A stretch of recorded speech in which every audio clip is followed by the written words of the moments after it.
What happens to the warranty? I don't think any manufacturer is going to back a warranty on a shingle over. The insurance company is obviously not your friend. Sometimes I don't feel like I'm in good hands. That's fair. Take all that heat and moisture that rises to your attic space and just sits there and get it out of there, because if you don't do that, we got the holidays coming right around the corner. No doubt. And weather's changing. We're getting snow's coming.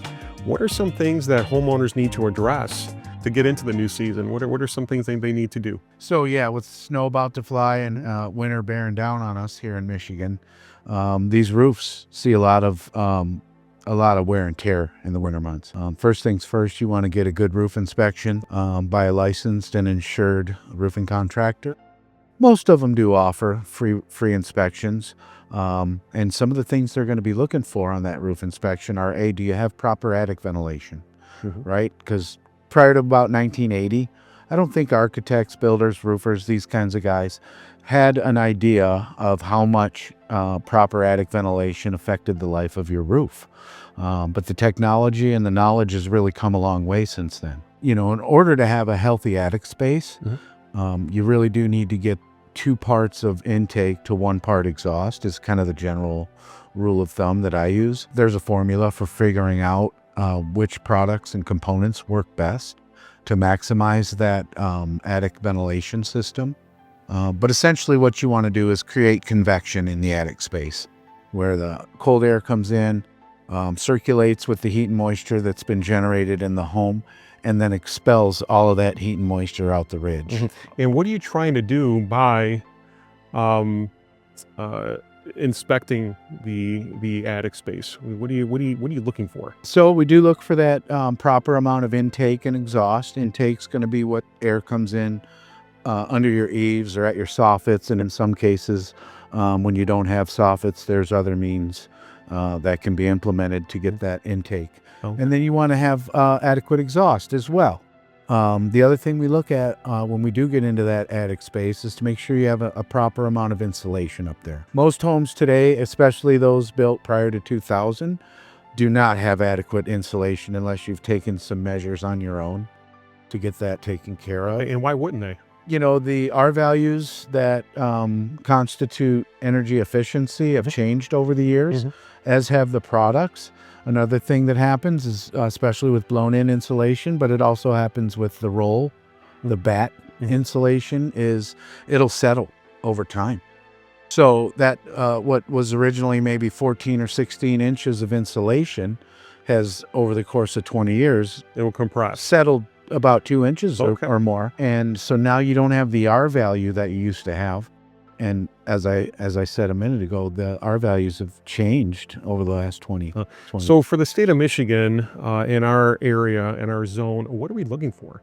How much insulation do we need? So, you know, R49 is the term that the energy folks use. That R factor is the amount of insulation it'll take to reflect heat or cold air in the summer back into the home, while still letting excess moisture escape out into the attic space, and then eventually, as I discussed, out the top of the roof. Gotcha. So when you are doing a roof inspection, what are your steps? What are you looking for up there when you come and visit? So as I mentioned, first thing we're going to look at the intake and exhaust ventilation. The second thing I want to look at is the general condition of the roof, the age condition of the shingles. I'm looking for missing shingles, lifted shingles. Certainly in a storm situation, any shingles that aren't adhered anymore, which means the glue has really just become brittle and doesn't form a bond between shingle layers anymore. Sometimes when that happens, next time you get a windstorm, you're going to get blown off shingles and potential for wind-driven rain to get under those shingles and get into your roof. During the inspection, if you find something that's wrong with the house, what are the symptoms here? What are some things that can affect? Well, for example, in talking about attic ventilation, you know, the goal of that is to take all that heat and moisture that rises to your attic space and just sits there and get it out of there. Because if you don't do that, what's going to happen is you're going to get various issues that could creep up. Potentially with excess moisture in the attic, you could get mold forming. You could get wood rot. What I've seen in certain instances where there's too much heat and pressure in an attic space, you can get sapping of the rafters, which is kind of like sweating. Those rafter boards, they get their strength from tree sap. It's kind of the bond that holds. And once you get that pressure too high in the attic space over time, that sap will actually sweat out of the rafter boards. And what does that do? What does that do to the house? It makes those rafter boards dry and brittle and more susceptible to damage. And that could come in the form of too much weight on the roof when we get those heavy Michigan snowfalls. Right. And that would end up costing you money in the future. Well, that's the thing. Unnecessary. You know, in order for me to be doing right by my customers, the first thing I'm going to look at, as I mentioned, is the attic ventilation situation. Okay. Because if you don't have a healthy attic space, it's going to shorten the life of your roof. It's going to cause you to have to do a full replacement way sooner than you anticipated. Nowadays, with the right installation on the right material, with the right ventilation, we're getting 30, 50, 60 years out of asphalt shingle That roof. long. Wow. Yes, sir. Well, roofs are not inexpensive, right? Correct. Okay. Yeah, average roof today costs about $17,000 here in Michigan. For the state of Michigan. Okay. You inspected my roof. You went in my attic. Do you tackle gutters? Is gutter something you also tackle? Absolutely. First thing I'd look at, again, when it comes to gutters on a person's roof, on a homeowner's roof, would be the status of the amount of material in the gutter. Right. What type of material you're talking? Yeah, leaves, pine needles, debris. It's important to have that channel free for water to flow off your roof. If you get too much clog in your gutters, it's going to impede that water flow. It's going to back up onto the roof itself. And then comes wintertime and you get ice damming. So explain ice damming to me. Ice damming is what happens when you get a snowfall on the roof in the wintertime. And we get those here in Michigan. As you heat up the home during the day and that heat rises into the attic space, that snow on the roof begins to melt. And that water will run down the roof until it gets past the warm wall, which is the outer wall of the home.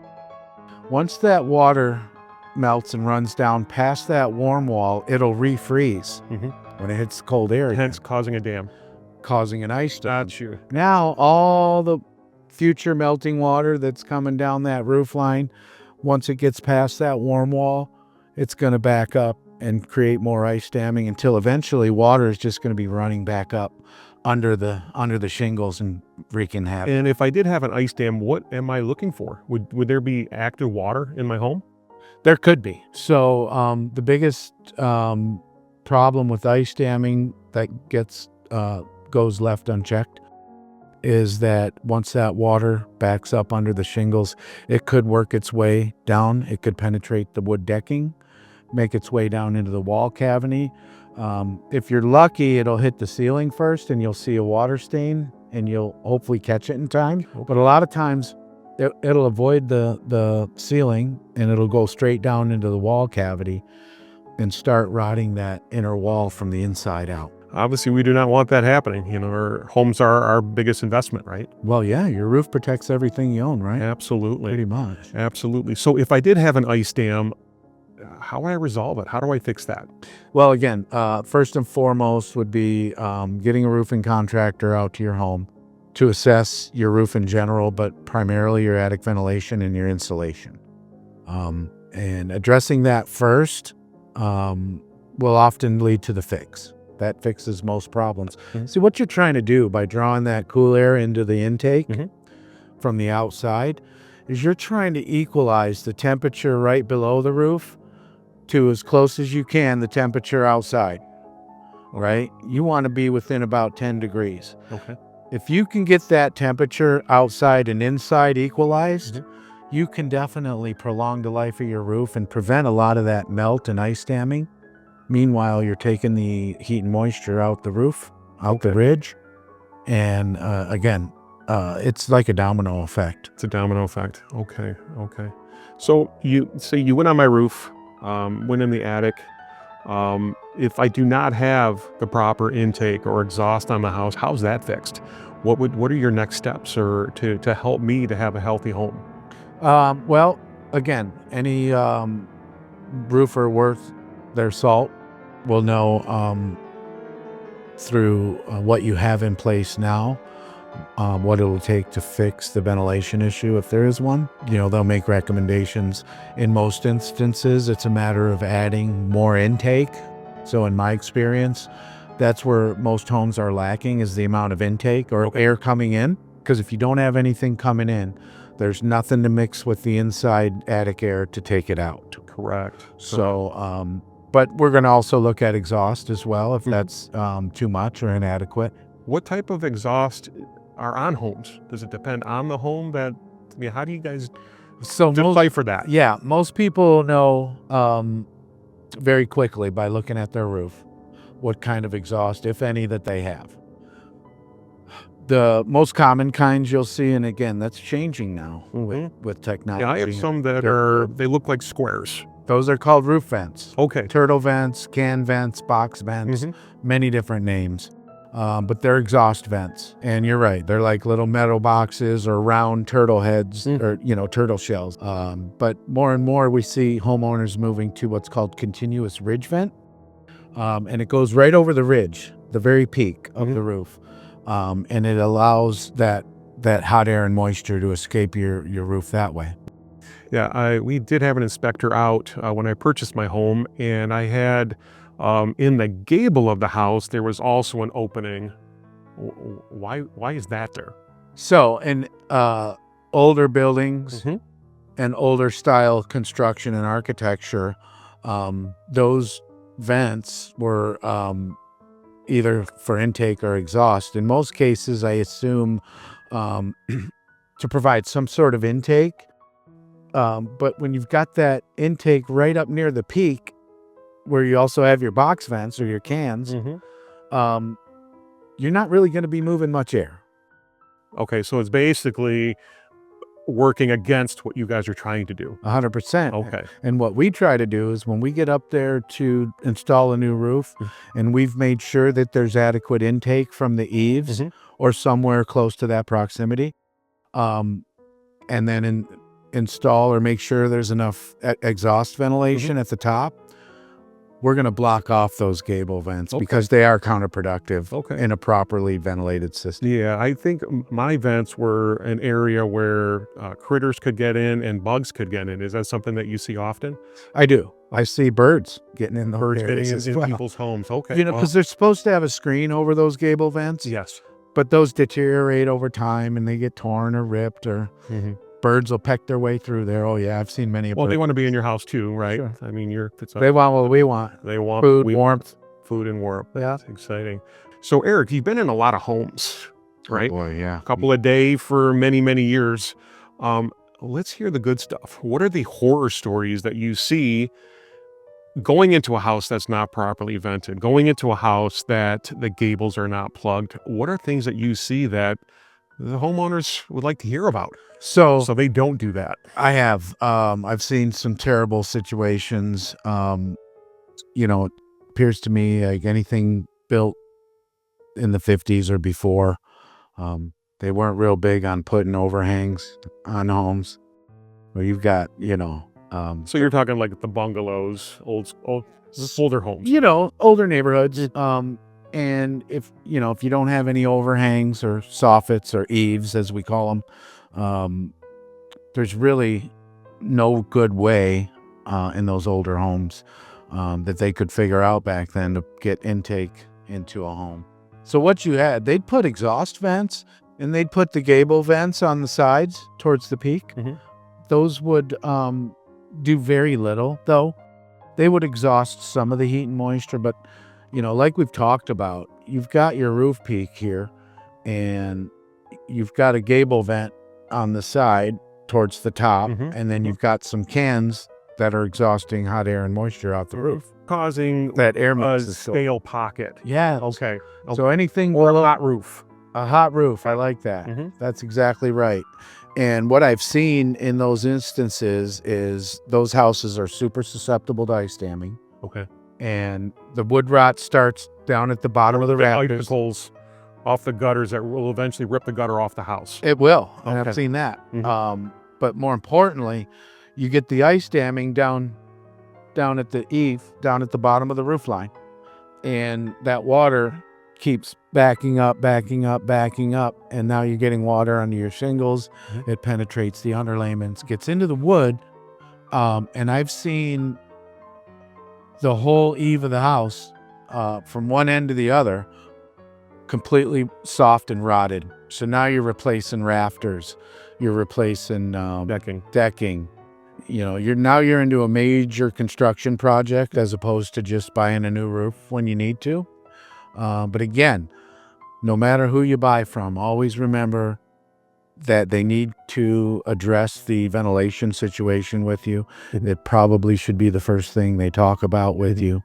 And it needs to be of the utmost importance because, it's like putting a lipstick on a pig if you're going to try to put a brand new $20,000 roofing system on an improperly ventilated. Right. So basically, you're saying is the roof system that you're adding to the home is only as good as the material that you're fastening to.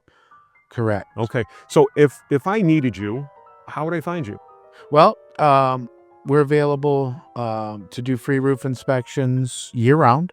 However, we would prefer not to jump on the roof when there's a foot of snow up there. Hey, safety first. But I'll come look at an attic any time of year. Because again, that's where it all starts and ends with the health and life of the roof. So Eric, let's talk about purchasing a roof. I know it's kind of scary, right? People really don't know what to expect. What are some things to expect when I make that phone call? Well, first and foremost, I understand that most of the time a roof is just not a fun thing to buy. It's kind of like getting a root canal, right? Right. It hurts and then you pay at the end, right? Nobody wakes up in the morning, high fives their wife and says, "Hey, we get to buy a roof today." Right. Right? So we get that. And what I like to do, first and foremost, we're going to show up on time as scheduled. Mhm. We're going to be wearing our logoed uniforms. Okay. Do you guys have identification or badges? We do. Like if someone knocks my door, I mean, if I'm expecting you, granted, but say you're driving and you're doing an insurance, right? Right. An insurance. No, it's knock. important. Okay. And you make a good point. So, and in this day and age, you just can't be too careful. Correct. So all of our service and sales representatives do have badges to identify themselves Okay. as company representatives. Also, we always wear our logoed gear, and we will show up at your home on time as scheduled.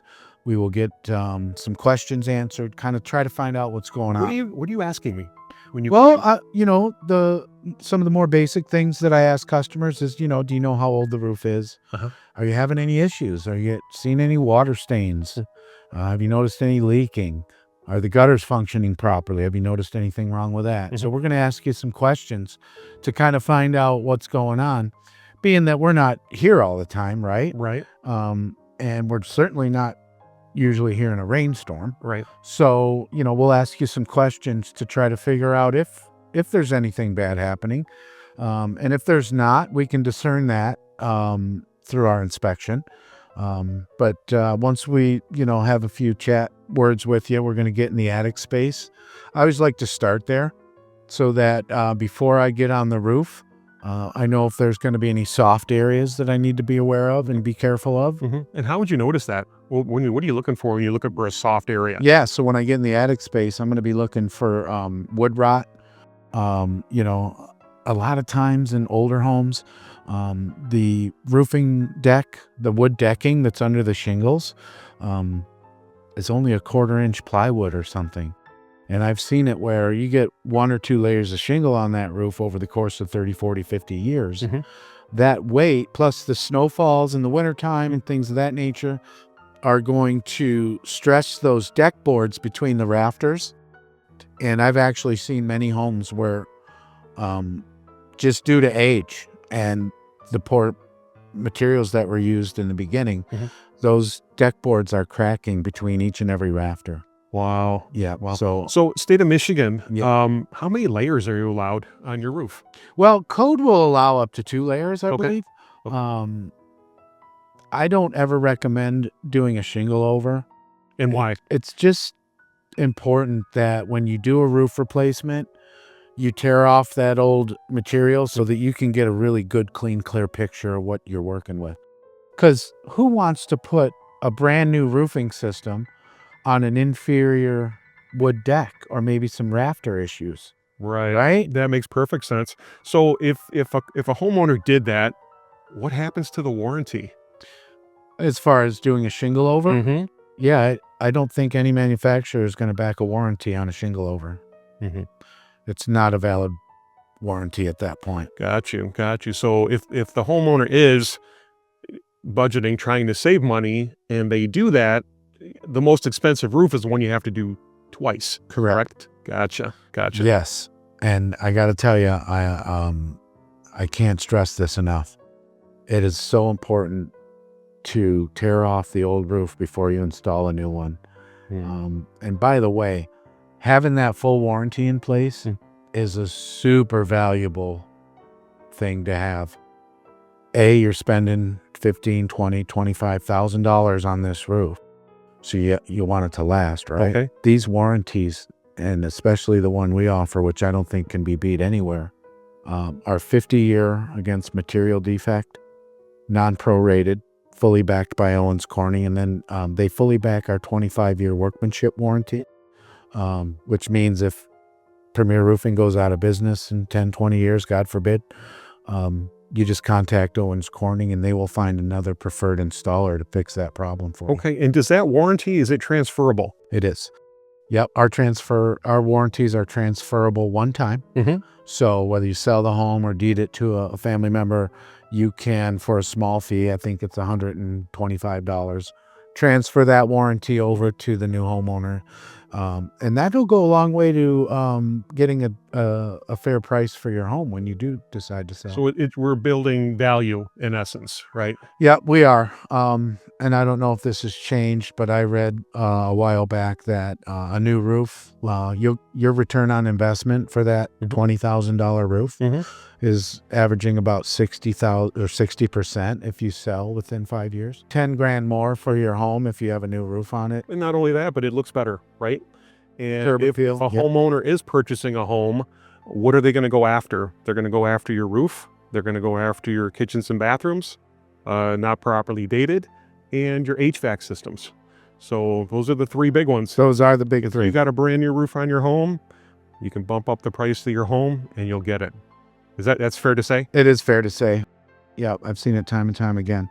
And by the way, insurance carriers are being very sticky with new home policies when you buy a home. The first and most important thing they're looking at, bar none, is going to be that roof. And if that roof is in good shape, you're going to get a good rate. Not many people know this, but in Michigan, I believe that if your roof is more than 15 years old, you automatically get bumped up to the highest premium bracket. Gotcha. Because they are seeing problems, right? They know how long these roofs last. And well, they're not your friend. The insurance company is obviously not your friend. Sometimes I don't feel like I'm in good hands. Okay, that's fair. So tell me, what kind of an insulation situation do you think works best for most homes? So for most homes, well, every home is different, right? We do come in contact with some attic material that unfortunately has asbestos in it, right? And then we have to have that removed prior to doing the install. But the most common that we do is an Owens Corning. It's a blown-in material. The way that we do the install is we take a ruler and we put a ruler up in many different areas of the attic, and then we just blow in to match the height, right? So our goal for state of Michigan is R49, usually further up by Frankenmuth. We're getting into the R60s, a little bit colder up there. But Owens, And that's a code. it is a That's code. a code requirement. It is a that code. R value, yeah. The R value is a code. A lot of the homes, 80% of the homes that we go into currently are not properly, they don't have proper intake, exhaust, or insulation. So that's a big one, right? So what we look for, if the material is compressed, if it's a rolled material, we can actually put our material on top of it.